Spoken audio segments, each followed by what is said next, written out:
Miata update. I've got everything almost set and ready to fire up. I just need to add oil and coolant. Tried adding coolant and then I started leaking out of my lower hard line there.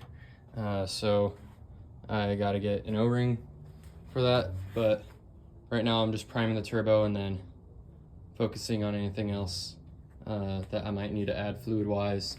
So yeah, it's almost ready to fire up.